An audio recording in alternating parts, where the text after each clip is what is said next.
Another day in paradise. Kyle, it's raining out. What the hell are you doing?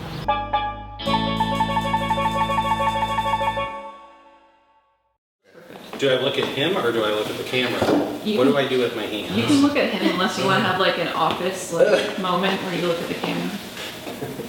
Look at the baby. Look at the baby. Welcome to Coffee with Kyle. This is a series where we'll be discussing industry topics and how they are affecting you. And I'm your host, Kyle.corsiglia, joined today by Jeff Meyers. How's it going today, Jeff? It's going really well. It's Friday. It's the end of Teacher Appreciation Week, which I've been co-chairing with my wife all week, so it's been a busy week, so I'm happy it's Friday. I don't think I gave the final intro to me. So I work commercial lines in the office. You're VP of Operations. Do you dare try and discuss all the hats that you wear in the office? Primarily it's making sure everyone in the office has what they need to be the most successful version of themselves. So I'd like to say between Stacy and I, we're just here to assist everyone else in what they need to get done. Yeah. You guys do a great job at it. Thanks. Can I share an ice-breaking story really quick? Please. So, oftentimes when we're talking on the phone, for whatever reason, I'm on the road a lot when it happens. There was one time that I needed to call you back. I missed you, I was in a meeting, and I was I was on the road at the time, and I was like, I don't want to flip my phone while on the road, trying to be safe about it. So I talked to the lady that's in my phone. Is her name Siri? I don't want to say no about that. So I said, hey, Siri, call Jeff Meyers, and I have her voice set up to do the Australian lady accent. Nice. So she has no idea how to say her name. So she goes, calling Jeff Meyers. And every time she says her name, Meyers instead of Myers, it's become now habit that every time I call you, I just have to ask her, because I want to hear her say her name instead. Nice. I like that. Hey Siri, how do you say Jeff Meyers? It's Jeff Meyers. No, it's not. She doesn't know what she's talking about. Jeff Meyers. Jeff Meyers. All right. Today's topic is going to be on cyber insurance. So I thought you were the perfect guest because you've got a little bit of background. You've done webinars. You've gone to some seminars on this topic before.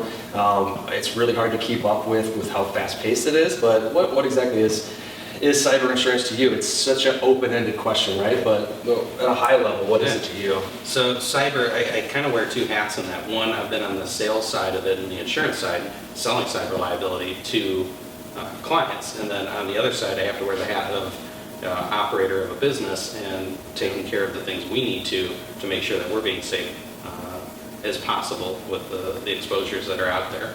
So cyber is a huge topic. Obviously, we've all heard about the targets of the world and everyone that's been hacked by some sort of malicious party that was trying to gain access. There's that aspect of it. There's ransomware out there where they're holding your stuff hostage. There's bank fraud, down to individual policies. There's cyberbullying. There's anything related really to the computer. But then it also goes into your data, and if this was a list of client data and you lost that's a cyber issue as well, because it was electronic data, even though it's in paper form. Yeah. So it's a huge exposure that businesses have, and not only large businesses but down to your small mom and pop shop, because you probably have some sort of customer data, or you're taking in customer data, whether it's as simple as a credit card payment. Yeah. You've got some sort of exposure to it. Yeah, I think common misconception, right, that people sometimes think, I don't really have anything, I probably don't have much of an exposure. It's like everybody legitimately at this point in day and age does. If you have an email address, you have an exposure. You have a website, you have an exposure. Even if, like you mentioned, you're taking credit card payments, you have a POS machine, you have some exposure there. So a lot of times people think, I don't own that piece of equipment, I rent it, but you're utilizing it. And even a lot of small businesses, they forget that a lot of times they do kind of credit checks on their customers, especially if they're an industry that supplies products to people and delivers it, waits for payment. A lot of times their initial application with a client could have what's your business name, federal ID number, just for private information that they have. Yeah. I think about cyber in the way that they respond in terms of insurance, at least. So you got first-party coverage, so you're going to need coverage for things that happen internally. Like you mentioned, you click on a phishing link, a ransomware hack, business interruption losses, accounting for remediation or investigations. That's all stuff that'll happen first party related. But then there's also third party for companies that are in the tech space, selling a product, or if you're a managed service provider and you do anything with IT for a company, and you could have then an errors and omissions coverage too, and then oftentimes those would be like a 2-in-1, right? Errors and omissions with a cyber hand in hand, where in case you need to protect yourself from someone actually brings a settlement against you because of a lawsuit that happens because you lost their information or your products failed them. So, I mean, that's really how I think about it. But again, it's so complicated, and I think everybody thinks of cyber in a beep beep. Beep, beep. We're going to pause right here. Someone's beeping the door. It was a very gentle beep, like they knew that they were doing something wrong. Right. Action.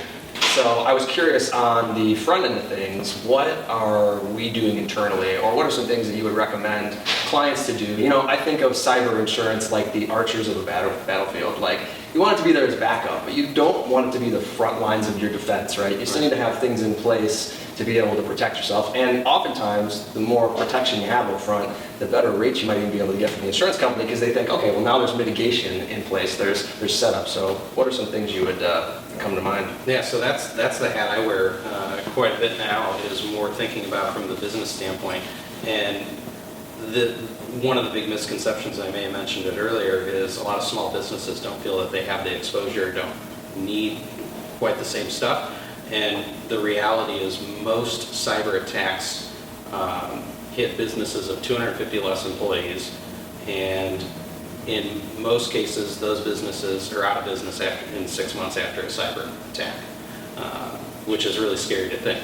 Yeah. And so you got to think about what are all the things that you can do up front to protect your data. Number one is probably employee education, making sure that your employees understand that, hey, this is why we have password policies, this is why we keep data in-house, we don't store it on local drives that can be taken somewhere. Sure. For our office, all of our employee areas, it starts with, there's key card access to get into any employee area. Yeah. So any public area doesn't have any computers or any access to our network.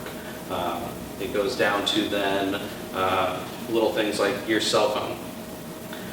I don't control everyone's individual cell phones, so if you allow your employees to hook up to your Wi-Fi at work, they should be connecting to a guest Wi-Fi, not the Wi-Fi that has access to all your work computers and all your network drives and everything. Yeah. So I know a lot of people, at least in our office, say, why do I have to connect to the Wi-Fi? It's slower than the regular one. Right. Well, that's why. It has limited bandwidth, and it's not connected to any of our other networks in the office. Then it goes down to password changing. Again, no one likes that you have to change your password every 30 days, but that is a security protocol. Multi-factor authentication, so whenever you log into something, you're getting a text message, or have to use some sort of app to verify that it is you. That way, if their password was taken, they can't gain access to it without that secondary authentication. Right. So there's tons of little steps that you can take to start protecting your network, and a lot of them are free. They don't cost anything to do.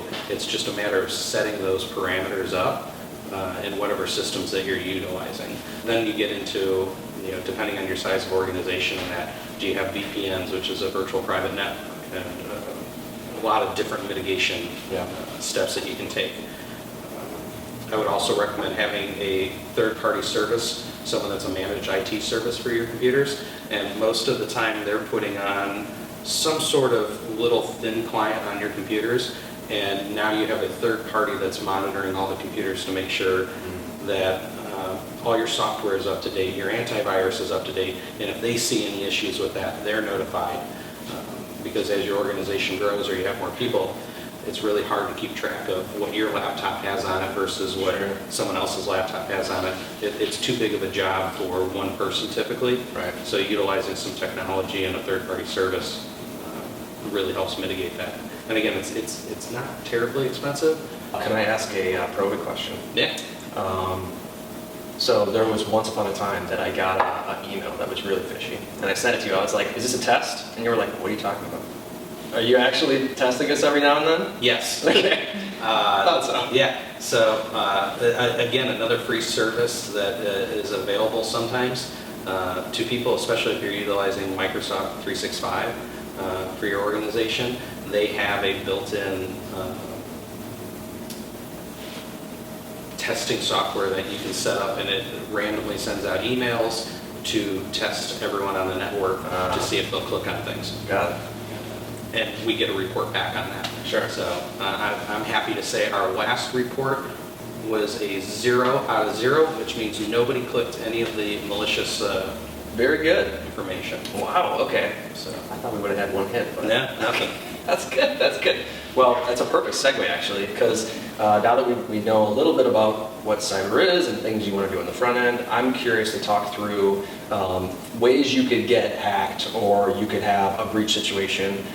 So you want me to start? Or Yeah, please. So the first thing I was going to think of was exactly what we just mentioned, phishing links. And the one that I think has become most popular recently has been ones that people are disguising as banks. And it looks very authentic. It might come in the form of a text or an email. Hey, and it looks like it's coming from XYZ Bank, which is like if you bank there, you might be like, whoa, red flag. And they say something along the lines of, hey, there was an unauthorized purchase, or there was a purchase that we're not sure, we need you to validate it. Click this link and sign in and make sure that the purchase was something that you actually bought. It's like, for the love of God, don't click the link. Right.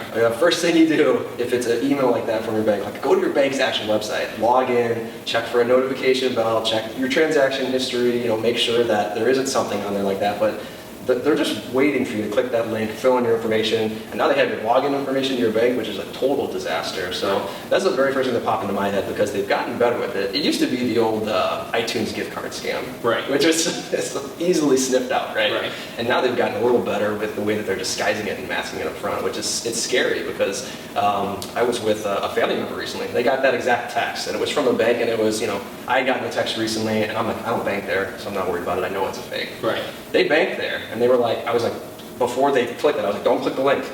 Log into the website. They logged in, they're like, oh, the website even says, like, careful, there's phishing emails that are being sent out pretending to be us. So it's that's one that scares me quite a bit right now, because I think it'd be easy to fall for it if you don't know what you're looking for. Especially with text messaging, because you'll get those links via text, because there's no way to verify where the sender comes or who the sender is. Right.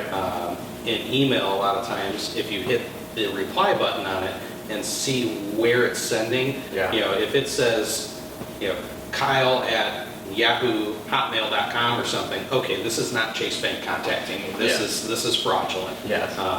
But with the text message, it's just a random number, so you have no idea whether or not it was your bank or it wasn't your bank. But to your point, go directly to the bank's website, log in, see if there's anything there. Yep. Or any of your logins. Don't rely on a link. Go directly to the source. Yep. And check that first. I love that one. What do you have off the top of your head? Ways you could be breached, have a hack, et cetera? Around the banking one, this is one we actually had happen. It was not one of our clients. It was somebody they do business with. They got an email from a vendor that said, hey, we changed our banking information. Can you please update our remittance address and payment information? We are now taking direct deposits. Here's our banking information. Oh boy. And they ended up switching the vendor's information and started paying the vendor electronically. And it wasn't until the actual vendor reached out to them and said they haven't received payment that they found out that that was the breach was a false change of banking information that was sent to them. So again, there's a lot of really tricky things out there. Yeah, how long could you do that? Like, it seems totally legit. Oh, we just changed our bank info. Like, yeah, believable. Could happen. Switch it, make payments, and like, what, 3 months go by? Then they call you up, you're late. What's going on? Right. No, we've been paying you. What are you talking about? So, electronic communication has made things a lot easier, but unfortunately, we're probably pushing more towards a standpoint of, again, that multi-factor authentication. You got to take that into the real world as well. Yep. And if you get an email from someone and you're not sure about it, pick up the phone. Yes. Call the person and verify the information before you do anything. Absolutely. That's a really good. That happened one time with us. Fortunately, we weren't a vendor of theirs, so it was easy to sniffed out, call the client. They were already aware of it because somebody else had done the same thing. But yeah, don't be afraid to pick up the phone. Yeah. Ever. All right, next one I had was insecure websites. Okay. So I'm going to get really in the weeds here, but for people who don't know this. So if you I'm not sure if I'll know this. Okay, so if you were to go to, just say you go to Google, and it's not your homepage, so you go to Google, and you go to the website name at the top, and you click on it so that it's all highlighted. The first 5 characters you should see on there should be HTTPS. That S is really important because that S stands for secure. And so if you don't have that secure on there, there's a chance that your information could be, it's not encrypted, it might not be integrity in the information exchange, and you could be putting yourself at risk if you punch in even something like your personal information, like your phone number, your mailing address. But even if you, what's probably going to happen is you punch in a credit card because you're buying something from the website, and those are one of the most common ways that your info is going to get stolen, and someone's going to take your card and go try and buy big screen TVs in Minnesota with it, Right. because they've used the website that's not secure. At least on Google Chrome, next to the website name there's a padlock, and it's like showing that it's locked. Yeah, And I believe that's also on Microsoft. Is it? Edge. They also have the secure logo. So, making sure that you're on the HTTPS, that S is so key to make sure that you don't run into a situation where and I did this on accident one time, not realizing it. I was buying golf balls from a website that was like a off the wall, like, wow, these golf Of balls. course you were buying golf Golf balls are so cheap. How could they be so cheap, right? Well, the website wasn't secure, and then a week later I get a call from my bank telling me, hey, there's some weird stuff happening on your account. Can you verify all this? Nope, I didn't buy any of that. I had to cancel the card and never went back to that website again. Did you get the golf balls? I did. Okay. So I got the golf balls. All right. You got any others you want to bring up now? Cool. I thought a ransomware was a kind of a Ransomware. low-hanging fruit one. Yeah, so ransomware, that's typically when somebody is gaining access to your data, locking it up, and then requesting payment for something. So that's when you hear the Targets of the world have been that kind of stuff. Yeah. I've heard about grocery store chains, things that have POS systems or computer systems that if you lock that up, it stops them from being able to do business. Yeah. And again, that can affect any size business. If you have a POS system, think if you're a restaurant and they lock up your system and you can't take payment for anything, Sure. what and how quickly are you going to pay that ransomware to get back in business? Yeah. When you're on a website and you see that pop-up come up and it says, call this number, we've taken control of your computer, even though it seems like you can't close it, it's the way the program is written. When you go to close it, the code in it actually, the last thing in the code is to reopen that website again. The most important thing to do at that point is Control-Alt-Delete on your computer and close out the Internet Explorer or Microsoft Chrome or anything that you're using, because at that point they really haven't taken control of your computer. All that's coming up is a repeat window that just keeps populating itself. What they're trying to get you to do is call that number Sure. or In a connect to panic. them via a remote access, then you're giving them access. So when those come up, the safest thing to do is just close everything. Turn the computer off, close everything down, get out of that website. Don't go back to that website. But they really haven't taken control of your computer yet. Again, it's like the small intricacies of technology where if you don't know that, it's Right. like you're panicking. You're like, oh God, they've got me. They've got me. I better call. I better call this number. It's knowing those little things ahead of time Yeah. that can save you. But something typically has to happen first for that ransomware to happen. Sure. And piggybacking on the ransomware topic, I think the most common way that I'm seeing when people are getting hacked, that payments being requested is in the form of cryptocurrency, like a Bitcoin or Ethereum or something like that. And it's not to say that any cryptocurrency, it's all fraud and none of it's real. Like, no, it's a real thing, but it's hard to track. It's interesting, the cryptocurrency market, while it's very difficult to track, the cryptocurrency actually helps in the investigations around these frauds. Because cryptocurrency, it's in the blockchain, and you can get really geeky on all this, but every transaction is building along the blockchain. So they actually know what wallet it goes to. Right. They may not know who the owner of that wallet is, but they know where it went. Sure. And so I've heard that the cryptocurrencies, while there's a secure factor to it, and not knowing who the wallet is, they at least have some information of where it went. Yeah. And so they can monitor that wallet and hopefully be able to track somebody down Yeah. via that method. But a lot of times it's outside of jurisdictions and things like that. It's not, Right. you know, Nowhere close. yeah. Nowhere close. I wanted to now full circle it and talk on, okay, so we talked on what is cyber liability, what are things you could do on the front end, what are some things you should look out for to make sure you don't get into a breach situation, get hacked, etc. Now let's maybe do a little bit of a deeper dive on cyber as a product, and I don't want to go too deep on it, but at least keep it at a high level. Yeah. So I would say, first things first, low-hanging fruit is if you're interested in getting cyber liability at all, the first thing you want to do is get in touch with whoever your agent is, whether you work with a certain shop, you work with an independent agent, and they're going to be able to guide you on here's applications that need to be filled out, here's things that we want to see up front to make sure that you're even eligible for the coverage, and then as a business owner, have a good idea in your head on how much coverage do I think I need or want to have.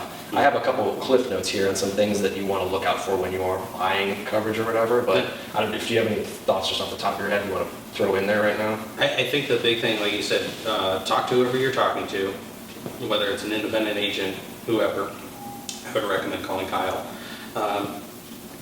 But a lot of the questions that you're going to be asked in those applications should be an indication of whether or not you're actually doing enough. That's true. Because a lot of the questions they're going to ask you, do you use a VPN? Is your stuff secured locally? Do you have multi-factor authentication? Yeah. And a lot of those questions, if you're questioning whether or not you have that stuff, you're not doing enough. Right. And I think that's probably going to be the most eye-opening for people. First, they don't think that they need the coverage until they realize, oh wait, I do have employee records, I've got client records. So once you realize, yes, I do have electronic data, yes, I do have even paper copies of this stuff, and cyber is going to protect that as well. Then the next surprising thing is going to be when you're asked those initial questions on the application. Again, if any of those questions are foreign to you or you don't know what they are, you're not doing enough. Yeah, that's an interesting way to put it. I never thought about it that way. But oftentimes people will get like, oh, I have a CIO who I'm going to pass the information off to, or an IT professional that I work with. And that's totally fine too, because you might have it all, maybe you just don't know off the top of your head. Some of the questions are pretty in-depth, just depending on how sophisticated of a product you want to get to. I would also say if you're the owner or operator of a business, you should be involved in answering those questions. Because if you give it to an IT professional, whether it's a third-party person that you work with or somebody that you have in-house, there's going to be questions on there that they're going to answer very differently than you would probably as an owner of business. It's a good note. Definitely don't want to be hands-off, right? You want to make sure you're involved and have a good understanding of everything that's going on. So really good point. Some other things that I wrote down that I thought were just good to have in mind if you're looking to get cyber coverage is there's no clear, explicit, defined way of what, or like definition of what cyber is yet. Cyber is very still, it's emerging, it is still relatively new as a product. There are companies that are coming out that only offer cyber. There are some that are trying to get into the marketplace who have never previously offered it. So one of the most common things that I hear when I'm working with business owners is, oh, I want, especially if you're coming from an outside perspective, and someone will say, I want an apples to apples to what I currently have. I can tell you from firsthand experience, doing that with different cyber products is going to be nearly impossible. The phrasing of what they're covering could be different. The conditions under which coverage applies could be totally different. So that's the first thing, is just kind of appreciating, hey, make sure you have confidence in whoever you're working with that the product they're putting in place is good for you, because it could vary drastically from what somebody else is offering you potentially. It is, cyber is the wild west of coverage right now because there are no standardized forms. So if you're a small business owner and you're getting a quote for $3,000 and one for $5,000 and $10,000, don't just assume that one of them is overpriced or underpriced. More than likely, it is because they are very different policies. Yes. And that's where a trusted advisor comes in to explain the difference in what those policies are and why there's such a drastic price difference between them. That's an awesome segue. It just happened to work out that way. Ransomware, we just talked about. Claims of ransomware were up 93% from 2020 to 2021. It's become probably one of the biggest ways that people are getting hacked now. It could be, like you said, the website thing where you're convinced you can't get out, and then you accidentally pass your control of your computer over to somebody, and now you're actually locked out, Right. and you're in big trouble. And the insurance companies are paying out the wazoo for these claims. And so what insurance companies have done on now, 2 years later looking, is some of the companies are starting to limit or sub-limit their ransomware. Another thing you can look for is cyber extortion. They're similar in what they're going to cover. So if you're getting a $500,000 cyber liability policy, make sure you look for that line item that says ransomware or cyber extortion, and like, is it only covering a small amount, or does it cover that full $500,000 you wanted? Because if they're sub-limiting you, that could be one of your biggest potential exposures, and now you're really cut. And then again, premium might look great. Wow, it's half the cost. It's great. You're really stripping your coverage from what you probably need. Right. So that's one thing. The companies are also sub-limiting total liability limits too. Whereas you used to be able to get a $5 million cyber straight up, a lot of the companies now are saying, if you want that $5 million, you need to have a $3 million cyber and then get extra coverage above it. And it's another misconception where people will think, oh, they're making me get an extra policy. That means it's going to be really expensive. Not necessarily. I mean, sometimes it could actually be cheaper. We have one instance in hand where we have a $3 million policy with a $2 million excess, and it's cheaper than what it was just to have a straight up $5 million policy the year before. Right. So companies are doing things like that too, though, just to try to protect themselves, right? Those first 1, 2, 3 million are the most impactful, the ones that are probably going to get hit first, and then the excess or umbrella limits after the fact are the ones that are least impacted. So that you could potentially get good rates on the back end, and it can be a little bit more costly on the front, but it could be worth it. Good point. Yeah. You got any other closing comments, things you wanted to point out or note? I think we focused a lot on business cyber. Sure. So I think, that is probably what most people think of is when it comes to business. But I don't want to forget that all of us individually have cyber exposures as well. And that is, at home, you can be part of the same things. It's ransomware, it's the extortion, it's someone gaining access to your bank accounts and doing fraudulent activity, just like you mentioned that happened to you personally. Yeah. So there is on the homeowner's policy, sometimes there's limited coverage, but there are personal cyber policies that are available as well. Okay. So talking to your homeowner's insurance provider as well about those things is very important. And especially if you have young kids at home, cyberbullying is unfortunately a real thing, and it's out there. And there's unfortunately a lot of cases out there where the cyberbullying, it can come back to you as the homeowner. Your child is under your care and custody, and whether they are unfortunately the person doing the cyberbullying, there's liability exposure there.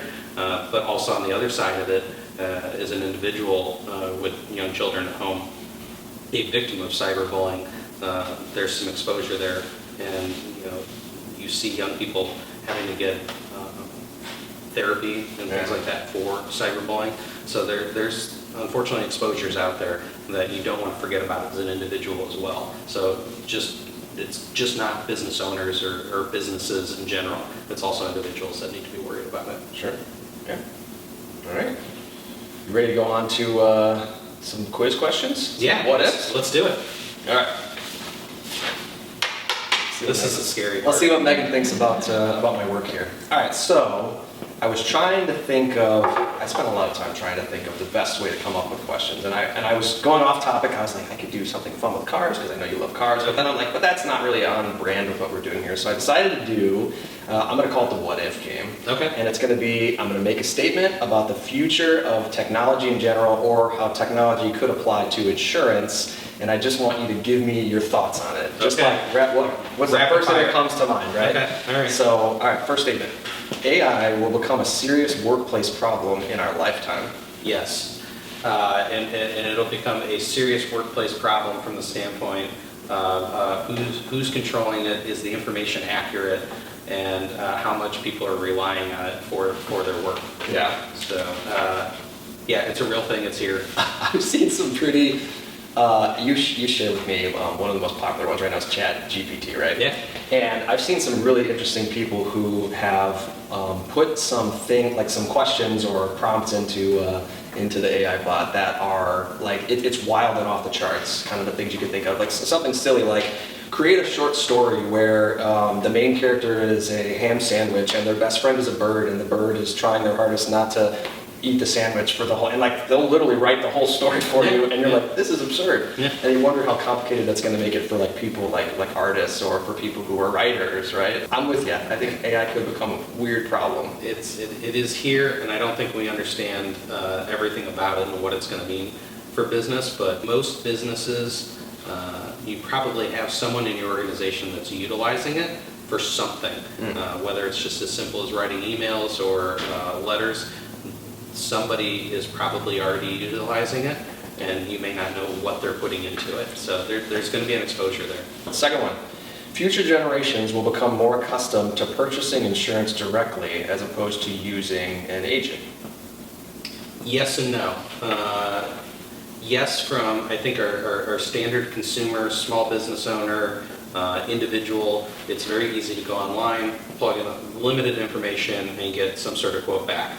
But I think where the independent insurance advisor comes in is the more complex things, talking through what the differences are, like on a cyber liability policy, those unique exposures that every business has, and having someone to talk through that with. Sure. That is what you're going to miss on those direct things. You know, for some people it may work very well, and you know, there's a lot of technology behind it that can get you a pretty standard policy pretty quickly. But I think for the majority of business owners that have a unique business, it is their livelihood. This is what provides for their family. Yeah. It's too important, too much exposure there, too much can happen to not have a conversation around it. Yeah. And I think even for individuals, if you don't know what the difference of limits of liability are or why you need them, Right. you should probably talk to somebody. Right, yeah, agents are licensed for a reason, right? And to miss out on the nuance of what a policy could be missing just because you want a cheap premium, you just could be corner cutting yourself on accident and not even realizing it, so that's the danger of it. You get what you pay for. There's a reason there's a price Yep. assigned to something, and it typically has to do with what you're getting out of it. Yep. All right. Good. All right, 3. People will need to ensure the content they post on social media someday. Ooh. So you want me to kind of give you a little quick background on this? Yeah. Okay, so because this piggybacks into my 4th one. So what I wrote down was basically, so people are really comfortable saying nasty things to each other online and hiding behind the mask of their online profile, their phone, whatever. Right. So I'm wondering if to that extent, if people will need to then, you know, if we continue to be as triggered by this stuff as we are currently, do we need to then get something else besides just our normal general liability policy to be able to protect us? And then I was thinking even deeper, then does it revert when we go full-blown metaverse and people are like putting on virtual reality headsets, and then they're actually meeting with people not in real life but in virtual reality? It's like, it's a lot harder to say nasty things to someone's face when you're looking them in the eyes than it is when you're just hiding behind a phone saying whatever you want. So I mean, to some extent, the liability is already there, whether people realize it or not. You know, there's, whether it's an individual or business policy, there's libel and there's slander. You know, it's really easy to say nasty things to people. You know, the question is what you're saying, is it going to have a negative impact on a business? And is it truthful and honest? There was a case several years ago where somebody was writing what appeared to be news articles, and they had a website, and it was put together as a news source, but they were just writing their opinions. And their opinions and what they were saying wasn't always factually based. So they were just coming to conclusions on things, and it ended up causing financial harm to a business, and they ended up getting sued, and the personal homeowners policy of this individual ended up having to pay out a claim because of what they were saying. Now, it was their opinion, but it was unfortunately for them false, right, and it caused business harm to somebody. So that, you know, just because you're saying it online, there's real world impacts that can happen, and you can be held responsible for that. Sure. So, That's interesting. yeah. I'm really curious about if people get in the metaverse, though, like, will they revert back and be like, you know what, I know. Do you think the metaverse is going anywhere? Yes, I do. Okay. I do. I don't know to what extent, but I think like a Ready Player One sort of like a thing will exist at some point. Okay. Like a whole other world that people are just going to go into, and maybe forget they even are living in their own other world. Okay. genuinely think that. It's a bizarre thing, but Yes. it's like AI. It's there, it exists. Yeah. Yeah. All right. Next, self-driving vehicles will become normal during our lifetime. I think they will become very normal. I've always had one thought around the self-driving cars. Who's programming the decisions that an individual would typically make in a situation? So, Right. What I mean, go with this. what I mean by it is, you're driving down the road and a kid runs out in front of the car. Now the car has to do a calculation of hit the brakes, swerve, where's it going to go? And if it's imminent that the car cannot stop in time, who makes the decision? Do I swerve into potentially oncoming traffic? Do I swerve and cause property damage? Yeah. Or do I hit the kid? Yeah. Right now, as an individual, I have to make that reaction and I have to make that decision. Whether it be a split second, I am responsible for the consequences of that. If I cause property damage, if I hurt somebody, if I kill somebody, that is on me. Right. But if I'm the occupant in a vehicle that's driving itself and an unfortunate situation like this happens, Where does liability right, fall? who's liable for what happened? Because if the car swerves and causes property damage, that wasn't my decision. Right. The car did it. The car did. It calculated that was the best course of action. So it was programmed to make that decision. So who's liable? And that's really interesting because you wonder if in the future policies will be rated on the type of AI that's driving the vehicles and their history. Like right now you think of like plug and play devices you can get in the car and it's going to be able to figure out a driver's tendencies. Oh, I slam on my brakes a lot, I speed and go, over the speed limit a lot. Like, and it'll be able to give you a good rating for like, okay, this is the type of driver they are. Right. And then that'll help you underwrite an insurance policy to be able to appropriately account for the risk that you're taking on by insuring them. Right. When you do this with AI, it's like, are you just going to do the same thing by what's the programming then? Right. And if it's all the same programming, then what's the difference? I think it's going to be so hard to figure out, A, who's liable, and B, how do you rate for any of this stuff? Well, and maybe I'm just overthinking it because as an individual, insurance follows the vehicle. So if I let you drive my car and you cause an accident, I'm responsible for it. It's my vehicle. Yeah. But are people going to be okay with that? I don't know. That's the question. And it's hard because especially in the U.S., we don't, we're so spread out. We have no choice but to have vehicles. We don't have a compact enough area where we can use, trains consistently or public transit, for example, unless you're in a big city, which obviously we're not. Right. So that makes it hard too, because if technology is going to advance in this direction, and this maybe in 70 years or something, self-driving is the standard, it's like, it's weird to think about. Yeah. So I think there's going to be, technology sometimes gets ahead of the regulations and things around it. I think we're probably going to hit a point where it's going to be here, it's going to be out there, things are going to happen, and then we're going to have to backtrack and regulate it. Yeah, that's what seems like it's happened on most of the stuff. Yeah. So Hopefully the stuff that happens is catastrophic is the Right. only thing. Yeah. We've already seen some problems with, they already exist, right? Yeah. But, anyway, interesting. All right, I got a couple more. One, I guess I'll touch on it.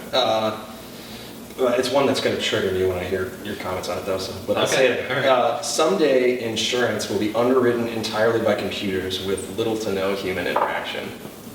I think we're already on that path. I know, I hate it. It's awful. Yes.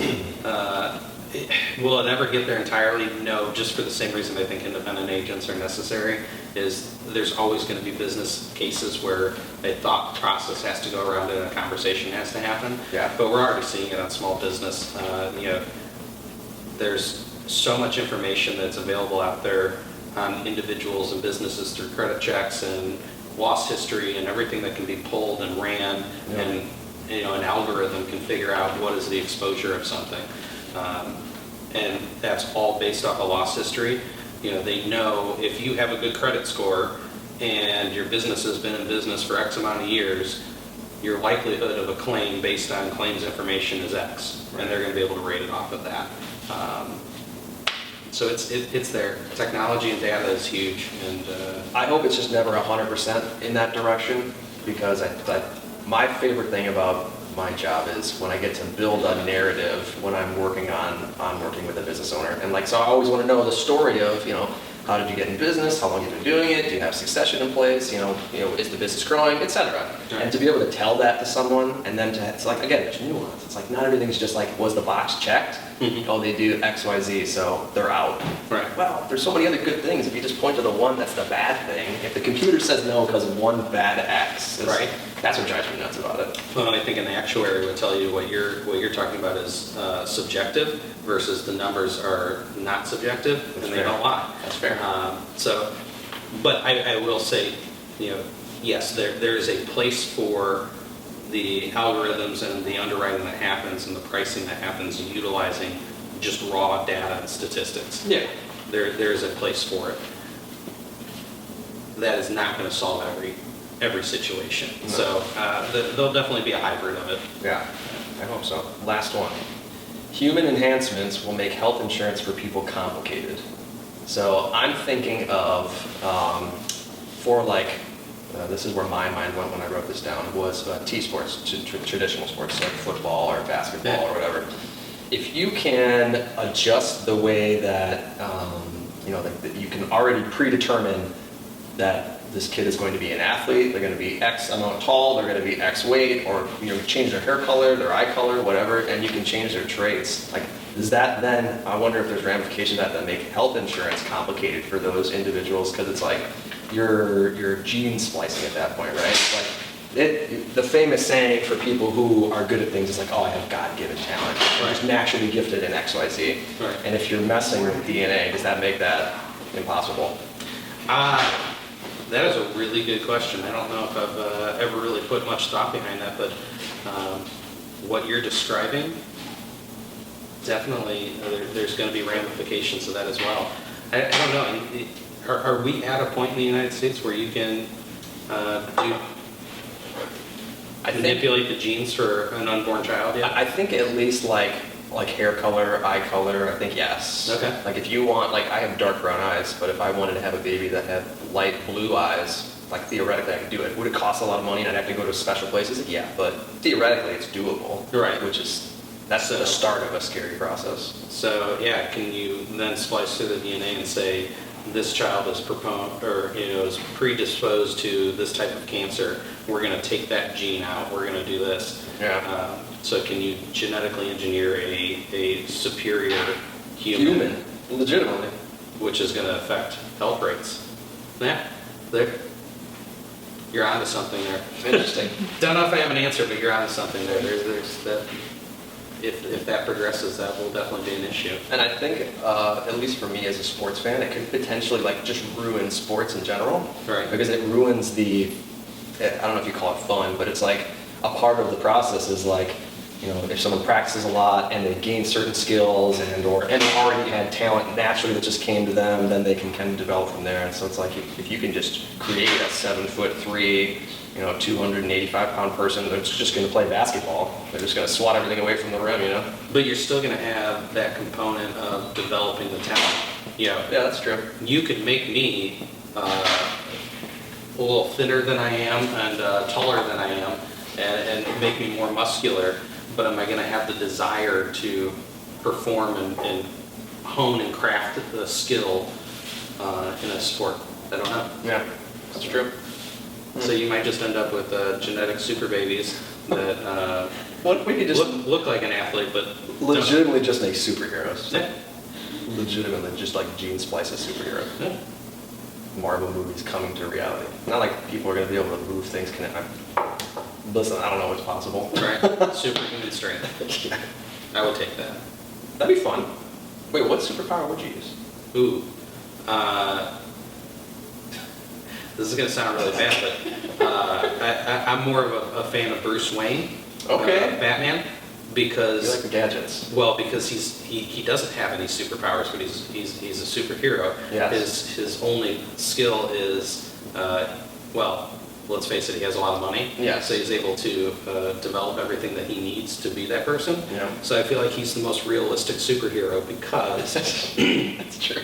it just shows if you put enough behind something, you can develop what you need to be that superhero. Yeah. So I'm a Bruce Wayne fan. Bruce Wayne, okay. You know, some people would argue that he's not a superhero. I mean, I think he is, I mean, but that's true, because he's not super in any way, but I'm going to stick with Bruce Wayne. How about you? superpower. I think I'd have to have, as much as it would be painful to be like a Doctor Strange, I think to have like time warping, mending abilities of the brain, I think it'd be too hard to pass up for me. Okay. I have to go with something like that. I like And he's it. not even my favorite, like my favorite superhero is probably Spider-Man. Okay. Spider-Man's awesome. I think I put Grayson in a Spider-Man shirt today. Nice. Unintentionally. I like it. I liked Spider-Man when I was little, but I don't know that I want to be bit by a radioactive spider. It doesn't sound... Well, it depends on what version of Spider-Man you're talking about, because Oh, that's fair. in some versions of Spider-Man, again, he's using brain power and things to develop gadgets and things to help him, so... Maybe I just be Spider-Man. Yeah. One of the random multiverse Spider-Man. Yeah. There you go. Okay. All right. That's all I had. Cheers. Cheers. Hey guys, Yo. anybody want coffee? I don't drink.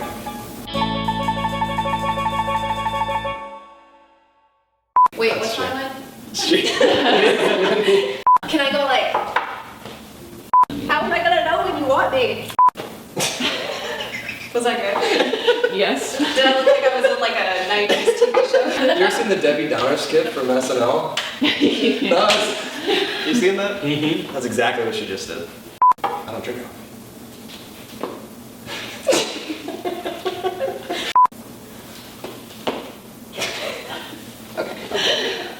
I like it. Coffee with Kyle, coffee with Kyle, coffee with Kyle. It's like a 90s Disney intro. Cat dog, cat dog. I remember watching Mighty Mouse as a kid. Okay. Mighty Mouse was pulled off the air because it was too violent.